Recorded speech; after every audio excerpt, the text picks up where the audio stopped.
Vamos falar agora sobre reta. Uma reta é um conjunto de pontos infinitos, e, portanto, a reta é infinita e ilimitada, e sua representação geométrica é dada por uma linha única com seta nas duas extremidades, indicando que ela é infinita em ambos os lados, como nesta imagem, em que podemos ver 3 exemplos de retas: horizontal, inclinada e vertical.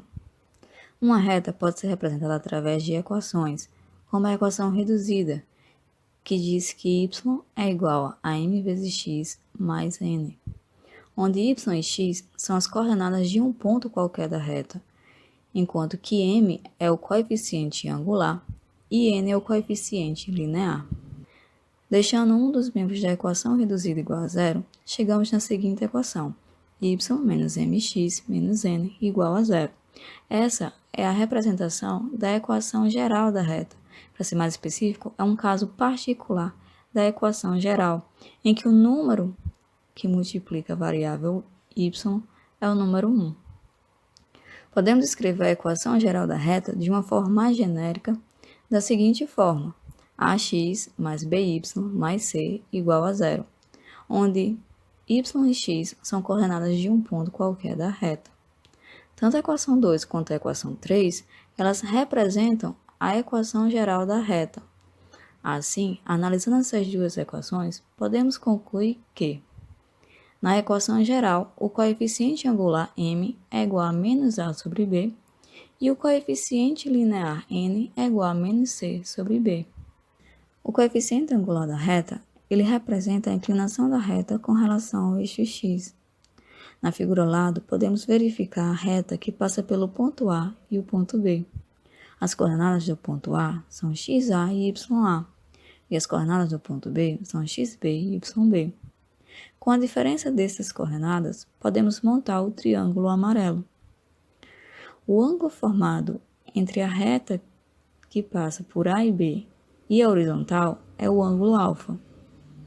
A tangente do ângulo alfa, ela mede a inclinação dessa reta com relação à horizontal.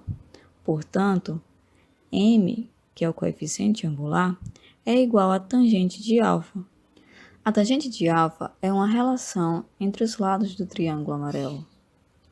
A tangente de alfa é o lado oposto ao ângulo alfa, yb menos ya, sobre o lado colado ao ângulo alfa, xb menos xa. Assim, chegamos na seguinte equação do coeficiente angular, a equação 5. Através da equação do coeficiente angular, podemos chegar na seguinte equação para determinarmos uma reta: y menos ya é igual a m vezes x menos xa. Y e x são coordenadas de um ponto qualquer da reta. Ya e xa são coordenadas de um ponto conhecido da reta. E o m é o coeficiente angular. Através dessa equação 6, podemos chegar nas outras equações que já vimos: a equação reduzida, se isolarmos a variável y, e a equação geral, se deixarmos um membro desta equação igual a zero. O coeficiente linear da reta representa o valor em que a reta corta o eixo y, ou seja, ele é o valor de y quando x é zero. Agora que sabemos determinar uma reta, podemos então verificar as posições relativas entre as retas, que podem ser coplanares, ou seja, retas que pertencem ao mesmo plano, e podem ser retas reversas, que pertencem a planos diferentes. Nas retas coplanares, temos 3 posições relativas possíveis. As retas podem ser paralelas distintas, paralelas coincidentes ou iguais, ou retas concorrentes. As retas paralelas distintas, elas possuem a mesma inclinação. Assim, o coeficiente angular delas são iguais, portanto, MP é igual a MQ. Além disso, elas não possuem ponto em comum. Então, elas cortam o eixo Y em pontos diferentes. Assim, o coeficiente linear delas são diferentes. NP é diferente de NQ. Retas paralelas coincidentes são retas iguais. Assim, elas apresentam o mesmo coeficiente angular, portanto, MP é igual a MQ, e também apresentam o mesmo coeficiente linear. E assim, NP é igual a NQ. Retas concorrentes são retas que se cruzam em um ponto e, portanto, elas apresentam inclinações diferentes.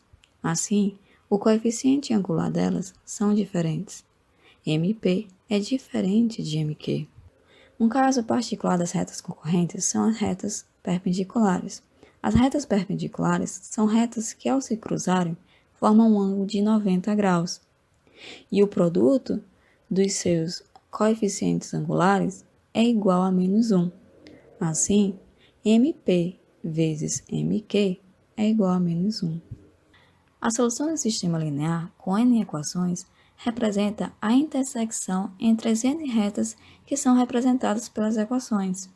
Assim, se as retas são concorrentes, ela possui um único ponto de intersecção e, portanto, apresenta solução única. E o sistema de equação é classificado como SPD, sistema possível determinado. Sistema possível porque existe solução. Determinado porque existe uma única solução. Agora, se as retas são paralelas coincidentes, elas possuem infinitos pontos de intersecção e, portanto, vai apresentar infinitas soluções. E o seu sistema de equação é classificado como SPI, sistema possível indeterminado. Já se as retas são paralelas distintas, elas não possuem ponto de intersecção, ou seja, elas nunca vão se tocar e, portanto, não existe solução. E o sistema de equação é classificado como SI. Agora iremos responder alguns exercícios sobre o conteúdo reta. O primeiro é da UFPR de 2012.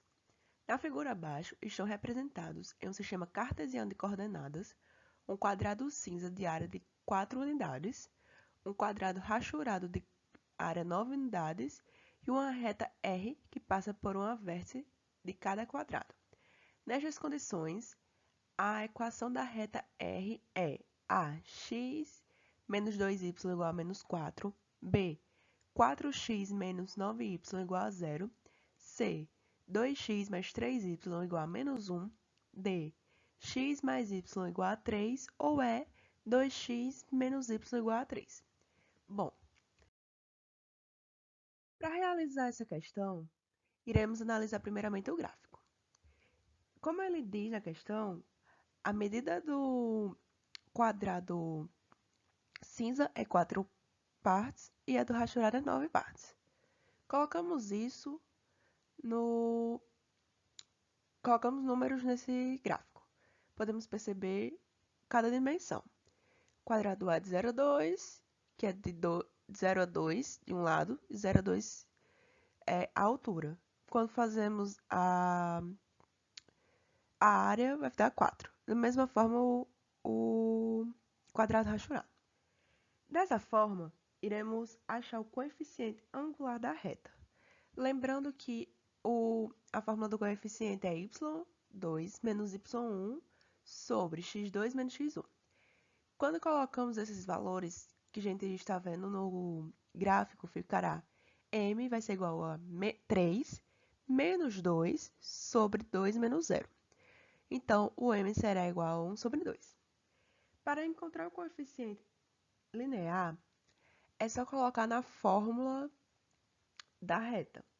Y igual a mx mais n. A gente coloca qualquer ponto no x e no y, assim encontramos o n.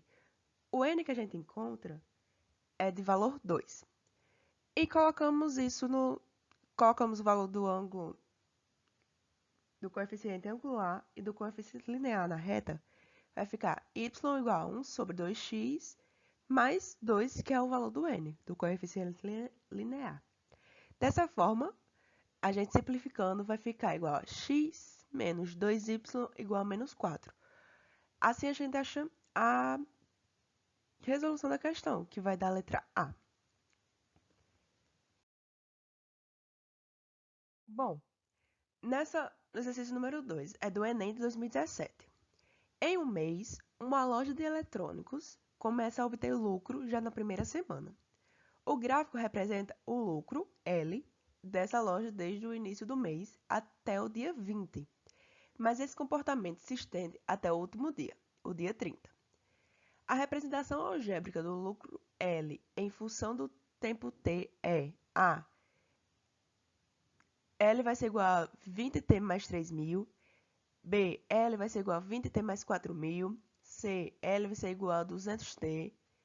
D. L vai ser igual a 200T menos 1.000. Ou E. L vai ser igual a 200T mais 3.000. Bom, a resolução dessa questão. Primeiro iremos analisar o gráfico novamente. Podemos ver que o único ponto tem a presença de um único ponto que está tocando o eixo Y, que é menos 1.000. Ou seja, aí a gente já encontra o coeficiente linear, que vai ser igual a menos 1.000. Dessa forma, a gente vai encontrar agora o coeficiente angular. Lembrando da fórmula, y sobre 2 menos y sobre 1 sobre x2 menos x1. Olhando pelo gráfico, iremos identificar que m vai ser igual a 3.000 menos 1.000 sobre 20 menos 0. Dessa forma, encontramos que m é igual a 4.000 sobre 20, m é igual a 200. E agora é somente colocar na fórmula da reta, que vai ser x é igual a mx mais n, ou seja, y vai ser igual a 200x menos 1.000. E dessa forma encontramos a questão correta, que é a letra D. Bom, agora é com você. Bons estudos e até a próxima. Se você gostou desse vídeo, se inscreva no canal. Acompanhe também o nosso Instagram, @ajudasuniversitários. Deixe suas dúvidas no comentário. Todas as dúvidas serão tiradas, basta entrar em contato conosco. Estaremos sempre disponíveis para ajudá-los. O que é que você está esperando? Compartilhe também este